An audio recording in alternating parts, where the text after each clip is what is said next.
Hello everyone. अगर after effects में graph editor को देख के आप लोगों की भी गान बहुत कंफ्यूजिंग लगता है, तो आज हम उसी ग्राफ एडिटर को बहुत आसानी से समझेंगे, ठीक है, और उसको चलाना सीखेंगे। ना, प्रॉमिस कि एक बार तुमको इस ग्राफ एडिटर की लत लग गई ना, फिर तो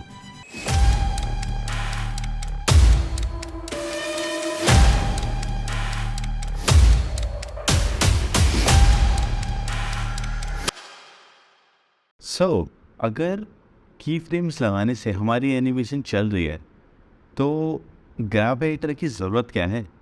ग्राफ एडिटर यूज़ होता है एक्चुअली स्पीड को अपने हिसाब से कंट्रोल करने के लिए, ठीक है। स्पीड अपने हिसाब से कंट्रोल होगी। हमें पता है कि हमें इस पॉइंट ऑफ टाइम पे हमें स्पीड ज़्यादा रखनी है या इस वाले पॉइंट ऑफ टाइम पे हमें स्पीड स्लो करनी है। ये मैंने फाइल ऑलरेडी बना रखी है, ठीक है। ये मैंने अनियन स्किनिंग की टेक्निक यूज़ कर रही है। अनियन स्किनिंग क्या होती है और इसको कैसे बनाया जाता है वो हम बाद में सीखेंगे, ठीक है। अभी हम फिलहाल ग्राफ एडिटर पे रहते हैं, सही। ये 3 बॉल हैं जो एनिमेट होंगी इस पॉइंट से इस पॉइंट तक। अगर मैं एनिमेशन प्ले करूँ तो ये अनियन स्किनिंग मैंने इसलिए लगा रखी है ताकि आपको इस समझ में आ जाए इसकी मूवमेंट कैसे हो रही थी इनकी। अगर मैं अनियन स्किनिंग हटा दूँ, जैसे कि लेट्स सपोज अगर मैं एक सेकेंड अनियन स्किनिंग यहाँ से हटा दूँ ऊपर वाले की, तो आपको समझ में नहीं आएगी कि ये मूव कैसे कर रही थी, राइट। और वैसे भी ग्राफ एडिटर के बारे में अनियन स्किनिंग की टेक्निक यूज़ करके तुम्हें समझाना बहुत इजी है। तुम्हारे लिए भी समझना इजी है और मेरे लिए भी समझाना बहुत इजी रहेगा, सही है। तो आओ समझते हैं ज़रा इसको कि अगर ये लीनियर की फ्रेम लगा रखे हैं, अगर आप देखोगे ना, ये मैंने लीनियर की फ्रेम तीनों में लगा रखे हैं, तो इससे हुआ क्या कि ये जितने भी स्ट्रोक वाले सर्कल्स हैं ये इवनली स्पेस है। इवनली स्पेस्ड क्यों है? क्योंकि ये एक लीनियर मोशन एक्वायर करा हुआ है, हमने पिछले वीडियो में सीखा था, राइट। अगर मैं नीचे वाली सर्कल को अब लेट्स सपोज मैंने ईजी ईज कर दिया। ईजी ईज कैसे करते हैं हमने पिछले वीडियो में सीखा था। यस, F9 दबा के F9 क्लिक करा मैंने और इनकी सेपरेशन में कितना ज़्यादा डिस्टेंस आ गया, मतलब वेरिएशन आ गया बेसिकली। देखो अब इन दोनों के एनिमेशन में कितना ज़्यादा डिफरेंस होगा। टाइम फ्रेम सेम है इन दोनों का, यहाँ पहुँचने का टाइम फ्रेम सेम है, ठीक है, पर इसकी स्पीड देखो कैसे चेंज हो रही है। सर्कल का डिस्टेंस देखो कैसे अलग अलग है यहाँ पे। पिछले वाले वीडियो में हमने पॉइंट से सीखा था, आज हम सर्कल से सीख रहे हैं, ठीक है, स्ट्रोक वाले सर्कल से। देखो अगर हम इन दोनों पर फोकस करें, ठीक है, ये लीनियर मोशन एक्वायर कर रहा है, तो ज़रा इसको हटाते हैं और ज़रा इसको देखते हैं। इजी ईज की फ्रेम्स है ना इसमें। अब ज़रा देखो ये यहाँ पे बहुत ही कम स्पीड है, स्पीड बहुत ही हल्की है यहाँ पे, क्योंकि ये धीरे धीरे शुरू हुई है ना, धीरे धीरे शुरू हुई है और यहाँ पे अपनी मैक्सिमम स्पीड पकड़ी है इसने, ठीक है। तो अगर हम इसको धीरे धीरे चलाएं तो देख लो और जो डिस्टेंस है वो कितना कम कवर हुआ है, क्योंकि इसकी स्पीड ही नहीं थी यहाँ पे, है ना। और ज़रा हम यहाँ पे देखें तो इसकी स्पीड है वो कितनी ज़्यादा तेज़ थी, यहाँ पे इससे ज़्यादा तेज़ हो गई थी, सही है। तो हमें क्या चीज़ समझ में आती है, अगर स्पीड कम है तो ये फ्रेम्स जो हैं ये ज़्यादा दिखेंगे हमें, ठीक है। और अगर जहाँ पे स्पीड तेज़ है वहाँ पे ये कम दिखेंगे, ठीक है। मतलब ये बहुत ज़्यादा स्पेस आउट दिखेंगे, बहुत ज़्यादा स्पेस होगा इन दोनों के बीच में, ठीक है। इन दोनों के बीच में बहुत ज़्यादा स्पेस कब होगा? जब स्पीड बहुत ज़्यादा तेज़ होगी। स्पेस कम कब होगा? जब स्पीड कम होगी, ठीक है। ये तो समझ में आ जाती है। अब अगर मैं तीसरे वाले मैंने एक्सपेरिमेंट रखा हुआ, हम इसमें बहुत नई नई चीज़ें करने वाले हैं। तो देखो अगर मैं F9 दबा के अगर मैं इसमें ये चीज़ करूँ, समझ जाओ यहाँ पे, तो यहाँ पे क्या था, शुरुआत में ही बहुत ज़्यादा स्पीड तेज़ हो गई थी इसकी, नीचे वाले बॉल की बहुत ज़्यादा तेज़ स्पीड हो गई थी। इसका मतलब क्या होगा, जो स्पेसिंग होगी उन बॉल्स के बीच में वो बहुत ज़्यादा होगी। ज़रा सा मैं आगे लेके जाऊँ, देखो कितने ज़्यादा डिस्टेंस कवर कर लिया। क्यों डिस्टेंस कवर कर लिया? क्योंकि स्पीड बहुत ज़्यादा थी ना, इसीलिए। यहाँ पे स्पीड बहुत कम है तो बहुत कम स्पेसिंग होगी, ठीक है। यहाँ पे स्पीड कम है तो स्पेसिंग कम होगी, ठीक है। अगर हम ज़रा देखें, मोशन देखो ज़रा इसका, मैं ज़रा इसको यहाँ पे आउट कर देता हूँ, सही है, सही है। सो अब हम ज़रा डिफरेंट केसेस और डिफरेंट सिनेरियोज थोड़ा एक्सप्लोर करते हैं, ठीक है, कि क्या क्या वेरिएशन हो सकते हैं। सही, मैं ज़रा दूसरे वाले कॉम्पोजिशन पे आया हूँ, तो ये सेम एनिमेशन है, सही, इवनली स्प्रेड हो रखे हैं, क्यों, क्योंकि लीनियर मोशन एक्वायर हुआ है। मैं ज़रा F9 दबा के ईज़ कर देता हूँ इसको, तो थोड़ा ईजिंग आ चुकी है इसके मोशन में, राइट। थोड़ा सा और एक्सप्लोर करते हैं हम कि मैं अपने हिसाब से स्पीड को अपने हिसाब से चेंज कर सकता हूँ, राइट। तो मैं चाहता हूँ कि ये बहुत ही धीरे से शुरू हो, ठीक है, धीरे से शुरू हो और एकदम सडन तेज़ हो, फिर एक हिट करके इस तरफ एक हिट करके, मान के चलो यहाँ पे वॉल है, ठीक है, यहाँ पे हिट करके वापस से धीरे से जाए वापस, ठीक है। तो ये मैंने ऐसे बना दिया, मतलब धीरे से शुरू हो, तेज़ हो, फिर यहाँ से तेज से ही वापस आए और धीरे धीरे यहाँ पे वापस आ जाए, ठीक है। तो अगर मैं चलाऊँ तो ये सही है, आई होप कि समझ में आया होगा आपको। सी अगर यहीं पे मैं उल्टा करना चाहूँ तो मैं फिर से F9 दबा देता हूँ। मैं चाहता हूँ कि अब ये तेज़ी से जाए और यहाँ पे आके स्लो हो जाए, ठीक है। तो मैं क्या करूँगा, तेज़ी स्पीड तेज़ करता हूँ, क्योंकि ये स्पीड है, ये स्पीड दर्शा रहा है, राइट, ये स्पीड बता रहा है, ये वाला वाई एक्सिस स्पीड है, ठीक है। और ये यहाँ पे मैक्सिमम स्पीड कहाँ होनी चाहिए इसकी, यहाँ पे। मैं चाहता हूँ कि शुरुआत ही ज़रा तेज़ी से हो और आते आते यहाँ पे स्लो हो जाए, ठीक है, फिर स्लो से शुरू हो और फिर से तेज़ स्पीड हो जाए, ठीक है, ऐसे। सही था ना। आपके लिए एक टिप ये है कि अगर मान के चलो तुमने एक एनिमेशन बना रहे हो, ठीक है, उसमें क्या है, कॉम्पोजिशन के बाहर से तुम एक एलिमेंट लेकर आ रहे हो, सही है। जैसे कि मान के चलो मैं इसकी पोजीशन बाहर ही ले जाता हूँ, ठीक है, ये शुरुआत में था ही नहीं, ठीक है। और 1 सेकेंड,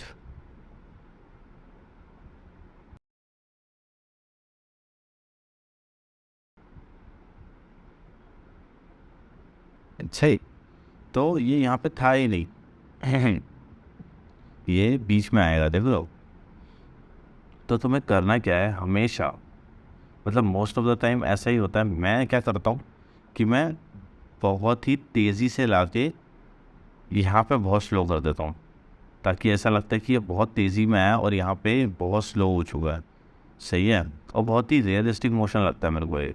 और जैसे ही इसको बाहर जाना होता है कॉम्पोजिशन से, तो मैं इसकी स्पीड वही तेज़ करता हूँ जैसे ये बाहर जा रहा होगा, ठीक है। तो ये बहुत ही रियलिस्टिक मोशन बताता है मेरे को।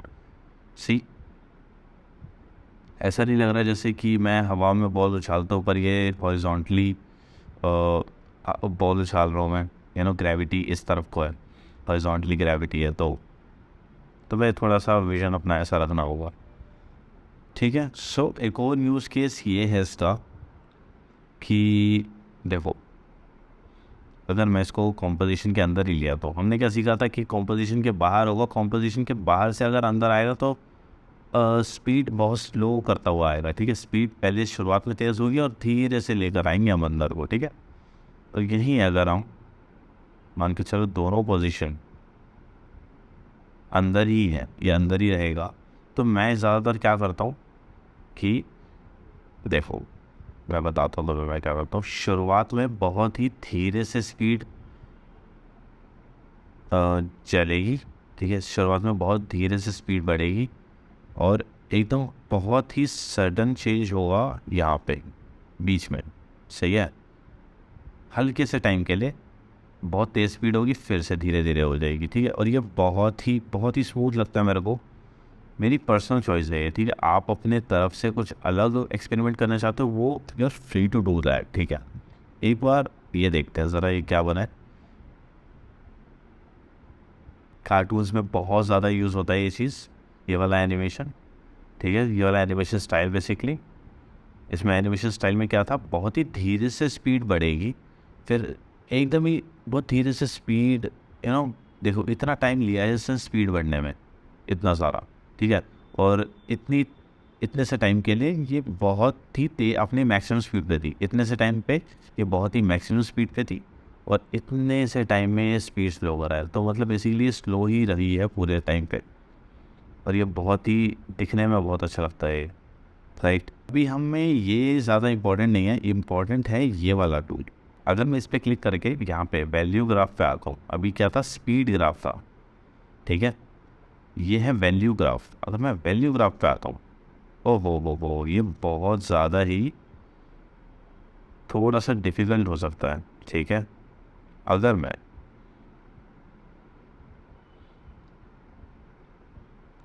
अगर मैं यहाँ पे ले आऊँ इसको, पोजीशन को, ये वैल्यू ग्राफ था और ये बहुत अलग है स्पीड ग्राफ से, ठीक है। स्पीड ग्राफ में वाई एक्सिस में स्पीड हुआ करती थी, पर वैल्यू ग्राफ में इस वाई एक्सिस में होगी वैल्यू, सही है। अब वैल्यू होगी, वैल्यू किस तरीके से होती है, देखो यहाँ पे, अब यहाँ पे मैं इसको चेंज नहीं कर सकता, मतलब पोजीशन अगर मैं एनिमेट कर रहा हूँ वैल्यू ग्राफ में, अगर मैं चाहता हूँ इसको एडिट करना तो मैं एडिट नहीं कर पाऊँगा, क्यों, क्योंकि आफ्टर इफेक्ट्स अलाउ नहीं करता, ठीक है। आफ्टर इफेक्ट्स पता नहीं क्यों अलाउ नहीं करता है। हमें क्या करना होता है, इसको इसकी डायमेंशन सेपरेट करके, डायमेंशन सेपरेट कैसे होती है, दो तरीके हैं, या तो ये बटन हो जाएगा, इससे डायमेंशन सेपरेट हो जाएंगी, ठीक है, एक्स एंड वाई एक्सिस, या तो पोजीशन पे क्लिक करके right click then separate dimensions click करना है, और ये दोनों हो जाएंगी, ठीक है, अलग अलग सेपरेट हो जाएंगी, ठीक है। ये रेड हाईलाइट हुआ है एक्स, वाई हाईलाइट हुआ है ग्रीन, तो यहाँ पे भी रेड जो होगा वो होगा एक्स, और ग्रीन जो होगा वो होगा वाई एक्सिस, ठीक है। कूल। हमने देखा इस एनिमेशन में वाई एक्सिस में एनिमेट कर ही नहीं रहे हैं, वाई एक्सिस तो ये होगी ना, वाई एक्सिस में एनिमेट ही नहीं कर रहे हैं, हम किस में कर रहे हैं, एक्स एक्सिस में, तो हम देखेंगे एक्स एक्सिस को ही, ठीक है। तो अगर मैं देखूँ वाई को भी, तो वाई स्ट्रेट है, ठीक है, इतने पॉइंट पे है, स्पीड नहीं है, ध्यान रखना, ये वैल्यू है 904, ठीक है, 904 है, तो 904 की वैल्यू थ्रू आउट 904 पे रहेगा, ठीक है। अगर हम एक्स पे देखें तो एक्स इस वाले पॉइंट पे यहाँ है, फिर यहाँ पे आया, फिर वापस यहाँ पे आया, सही है। अब हम इसको चेंज कर सकते हैं, ठीक है। अब अगर मैं इसको ऊपर करूँगा तो ये और आगे जाता जाएगा, सही है, हमें ये तो करना नहीं है, हमें ईज जो करना होता है ना, वो हम ऐसे कर सकते हैं, इसको थोड़ा सा यहाँ करके, अगर ये नहीं हो रहा है ऐसे, तो हमें बेजियर टूल कर्व्ड वर्टेक्स हम ऐसे बना सकते हैं, राइट। ईजिंग यहाँ से भी हो जाती है, सही है। अब हम इसका यूज़ केस समझते हैं कि वैल्यू ग्राफ का यूज़ केस क्या होगा, ठीक है। दोनों ही ग्राफ बहुत इंपॉर्टेंट होते हैं, तुम्हारी मर्जी है कौन से यूज़ करने। ईजिंग्स के लिए मैं स्पीड ग्राफ यूज़ करता हूँ ज़्यादातर, ठीक है, पर वैल्यू ग्राफ भी उतना ही इंपॉर्टेंट है मेरे लिए। देखते हैं कि क्या हो सकता है, ठीक है। अब हम ज़रा समझते हैं, एक चीज़ बनाते हैं, ठीक है। मेरे को प्लीज़ फॉलो करते रहना, क्योंकि आगे आने वाले टाइम में हम इससे ही बहुत अच्छी एनिमेशन बनाएंगे, सही। तो चलो अब हम ज़रा एक बनाते हैं रेक्टेंगल, ठीक है। अब हम थोड़े प्रैक्टिकल क्लासेस ले रहे हैं, थोड़ा हम प्रैक्टिकल करने वाले, सही है। बहुत टाइम हो गया यार मेरे को भी थ्योरी बोल के, राइट। तो मैंने एक रेक्टेंगल बनाया, यहाँ पे लेकर आ रहा हूँ इसको मैं, अलाइन टूल से मैंने इसको सेंटर कर दिया, ठीक है, सेंटर ऑफ द कॉम्पोजिशन, ये कॉम्पोजिशन है, इसको मैंने सेंटर कर दिया वर्टिकली एंड हॉरिजॉन्टली, ठीक है। तो ये एकदम सेंटर में आ चुका है, सही है। मैं ज़रा इसका मेरे को कलर पसंद नहीं आ रहा, तो मैं ज़रा इसको कर रहा हूँ वाइट में, खोल वाइट, ठीक है। ऑल्सो अगर मैं शेप लेयर, ये मैंने बताया था पहली क्लास में कि ये शेप लेयर में अगर मैं कंटेंट्स में देखूँ तो रेक्टेंगल 1 है, ठीक है। रेक्टेंगल 1 को अगर मैं खोलूँ तो रेक्टेंगल पाथ में इसको भी अगर मैं खोल देता हूँ तो यहाँ पे आता है साइज़ जो 236.8 है ना, ये जो है ये पिक्सल्स में काउंट हुए हैं, 236 पिक्सल्स और लेंथ होगी 236.8 विड्थ होगी इसकी, इस रेक्टेंगल की, ठीक है। सो मैं इसको रख रहा हूँ 100 नॉट 100, इट्स 250, 250 क्रॉस 250 लिख देता हूँ मैं, ठीक है। यस, सही है। ये थोड़ा सा मेरे को, हाँ सही है, कूल। इसको रखते हैं और एक और मैं बना लेता हूँ सर्कल। सही है, कंट्रोल शिफ्ट दबा के सर्कल, और इसको भी सेंटर में कर देता हूँ। सही है, इसके भी इलिप्स में जाके इलिप्स बनेगा, ठीक है। इलिप्स पाथ में जाके साइज़ को मैं रख देता हूँ 250, ताकि ये उसके अंदर ही दिखे, ठीक है। कलर चेंज कर देता हूँ इन दोनों का मैं थोड़ा सा ग्रेइश में, ठीक है। और दिस वन ग्रेइश रख देता हूँ। ऑल्सो मैं काम कैसे करता हूँ मैं तुम्हें बता देता हूँ कि मैं कभी भी कलर्स को डिफ़ाइन नहीं करता जब मैं काम कर रहा होता हूँ। मैं कलर्स डिफ़ाइन करता हूँ जब काम हो जाता है ना, वो स्टाइलाइजेशन के प्रोसेस में मैं कलर डिफ़ाइन करता हूँ, ठीक है। चलो कलर्स हम डिफ़ाइन करेंगे बाद में। मैं सबसे पहले जब भी तुम काम कर रहे हो ना, वाइट एंड ग्रेस से खेला करो, ठीक है। हमेशा वाइट और ग्रेस लगाया करो। ग्रे, जो ग्रे कलर होते हैं ना, different shades of grey or greys, ठीक है। तो हमेशा उससे खेला करो। और उस ये भी काम होने के बाद जब तुम्हें लगता है हाँ मेरी एनिमेशन बन चुकी है, उसके बाद तुम कलर्स डाला करो, बहुत निखर के काम आएगा, ठीक है।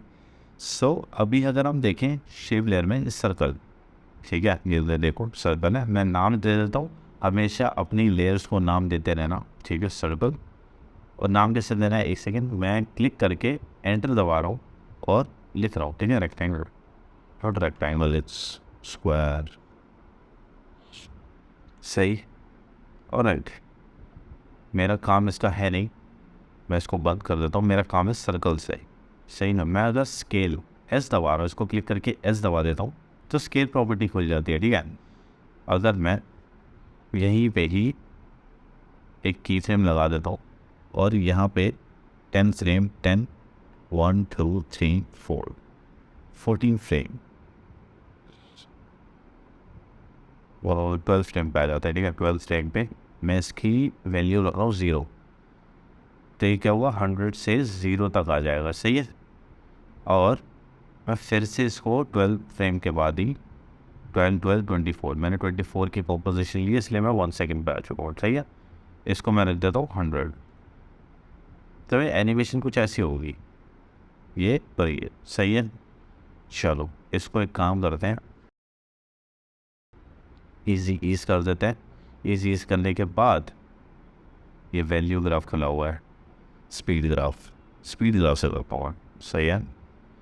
अच्छा, अगर मैं चाहता हूँ कि थोड़ा धीरे से शुरू हो, ठीक है, थोड़ा सा धीरे से शुरू हो और एकदम तेज़ी से जाए, ठीक है, और वही तेज़ी से शुरू हो और धीरे से वापस आए, सही है। एनिमेशन कुछ ऐसी बनेगी ये चीज़, ठीक है। अच्छा, अब ज़रा मैं इसको डुप्लीकेट कर देता हूँ, कंट्रोल डी दबा के सर्कल को सर्कल 2 और सर्कल 1 को ऑफ कर देता हूँ। नॉट ऑफ नहीं करते, काम करते हैं, इसको फुले रखते हैं। यू सारे की फ्रेम्स, इस सारी लेयर के की फ्रेम्स मेरे को निकालने के लिए यू दबाना पड़ेगा, ठीक है। लेट यू, और उसके बाद मैं काम करता हूँ, ये वाला की फ्रेम ऊपर वाले से डिलीट कर देता हूँ, ये वाला नीचे वाले से डिलीट कर देता हूँ। होगा क्या, एनिमेशन सेम रहेगी, सही है। बजाय आगे वाली एनिमेशन ऊपर वाला सर्कल निभा रहा है, ये पीछे वाली एनिमेशन नीचे वाला सर्कल निभा रहा है, ठीक है। अच्छा, अब मेरे को क्या करना है ना कि जब ये वापस आए तो ये थोड़ा सा सर्कल ना बड़ा भी हो जाए, मतलब पहले सर्कल थोड़ा सा बड़ा हो यहाँ पे इतना, उसके बाद ये वापस आए। तो मेरे को क्या करना पड़ता है, एक और की फ्रेम लगाना पड़ेगा ऐसा, ठीक है। मेरे को थोड़ी सी टाइमिंग भी इसकी एडजस्ट करनी पड़ेगी और थोड़ी सी ईजिंग्स भी इसकी एडजस्ट करनी पड़ेगी। ऐसा कुछ ये बहुत ही गंदा लग रहा है, नो, पर मेरे को इसकी ईजिंग और टाइमिंग एडजस्ट करनी पड़ेगी, उसके बाद ये सही लगेगा, ठीक है। बजाय मेरे को एक और की फ्रेम लगाने के, मैं करता क्या हूँ, वही की फ्रेम नहीं लगाता, मैं करता क्या हूँ कि मैं जाता हूँ वैल्यू ग्राफ में, दूसरे वाले सर्कल में जाता हूँ, ग्राफ एडिटर, देन सॉरी मैं इसको, ये ईजिंग हिल गई थी क्यों, क्योंकि मैंने एक और की फ्रेम इंट्रोड्यूस किया था, ठीक है। तो यहाँ पे जाके मैं वैल्यू ग्राफ पे जाता हूँ, सही है। तो इसमें क्या है, ये बहुत धीरे से वैल्यू चेंज कर रहा था और एकदम अपनी वैल्यू पे आ गया, ठीक है। अब मैं क्या करता हूँ, ये वैल्यू है राइट, यहाँ पे 100 थी, मैं क्या कर रहा हूँ, धीरे से इसको 110 के पास लेके जा रहा हूँ, फिर मैं 100 पे लेकर आ रहा हूँ। इससे होगा क्या, ये देखो 110 150 नहीं, थोड़ा सही बस, ताकि लगे ये थोड़ा सा जंप हुआ है बाहर। आप देख पा रहे हो कि इसकी वैल्यू यहाँ तक आई थी, मैं बढ़ाना चाहूँगा बढ़ा सकता हूँ, सी कितनी बढ़ रही है।